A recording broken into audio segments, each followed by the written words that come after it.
Hello friends, I'm Marlon and this is MV Pittman Cross Sim Racing. A lot of you had questions about the last video I made where I described how to combine two pieces of 80mm profile into a 160mm profile. So I'm not going to do a build log, but I will show you this little excerpt of my in-progress work. So if you notice, I'm leaning on a set of profile here, and I'll lift it up briefly for you to demonstrate my awesome strength. But if you recognize how a sim rig is built, you'll see that this is two 80mm profiles with a relatively crooked cut and a couple of brackets holding two slats of profile about 500mm apart. For those of you who are not familiar with how sim rigs are built, generally, if you're using profile, you have some rails on the bottom, and then you make a box at the back that holds your seat using those rails. So a couple of slats that go across the width of the profile, and then you have a couple of uprights that are adjustable in that you can move them forward or back. Those uprights connect a wheel deck, and then you mount your wheelbase to the wheel deck, you mount your seat to the box, and that's pretty much it. Obviously you need pedals, maybe you don't, but if you need pedals, you build a pedal deck towards the front end using the front end of those profile, the base profile. So that 160mm profile base is for rigidity, is for strength, and one of the reasons that you might want to do that is that you have a particularly strong wheelbase, or if you're mounting a monitor to your uprights, you want that to be a little more rigid. As I mentioned before, I was using a GT1 Pro, which has 80mm profile, and it's nice and it's pretty rigid, but once I added a monitor and have a wheelbase that really kind of goes at it, there's a little more monitor shake than I was comfortable with, and I'm not really sure that the uprights will eliminate the monitor shake, but I did want the wheelbase to feel a little more solid when I was dealing with super high torque.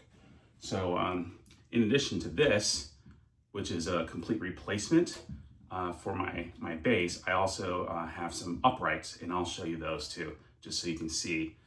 The profiles on my GT1 Pro, I'm gonna leave this in a way that it doesn't fall over.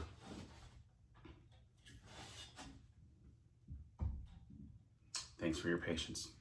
The uprights on my GT1 Pro are 80mm as well, but this here is a profile replacement that is 120mm, so 3 slots. And the steel bracket you see here, well, maybe it's aluminum. Aluminum's probably tough enough. Just holds this in place. So these 4 holes, since they're spread out a little bit more and are spread out a little bit more this way, give you more contact area and should strengthen the connection between your base profile and the uprights. So your wheel deck is going to go here, across from one place to the other. I use a SimCore replacement. Maybe one day I'll make some commentary about that as well. And also, I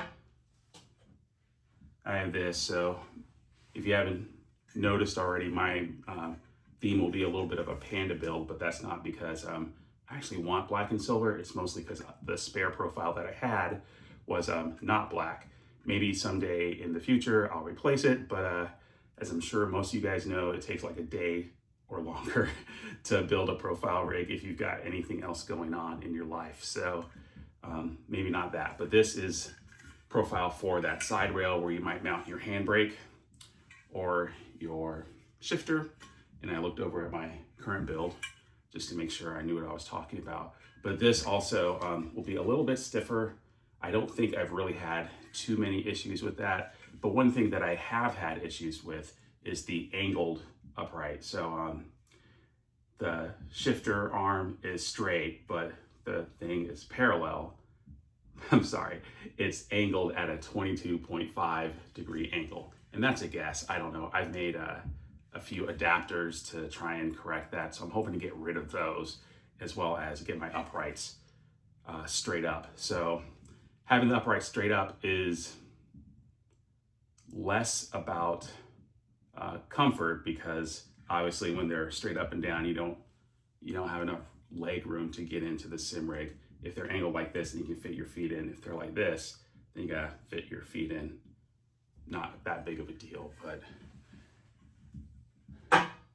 I just wanted to tell you guys that THICC profile isn't just for looks. There are legitimate reasons to do that. However, it can be a pretty big undertaking. And if you've already invested in a profile sim rig, usually you do that with the idea that you will not have to buy another one.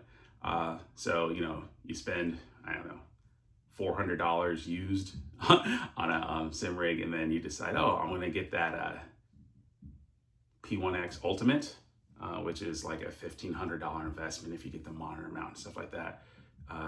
Maybe not, no good. However, if you are resourceful, you can find more profile laying around, don't have to get it shipped. And if you can find other people that are selling the rigs, if they're smart, they'll keep their profile.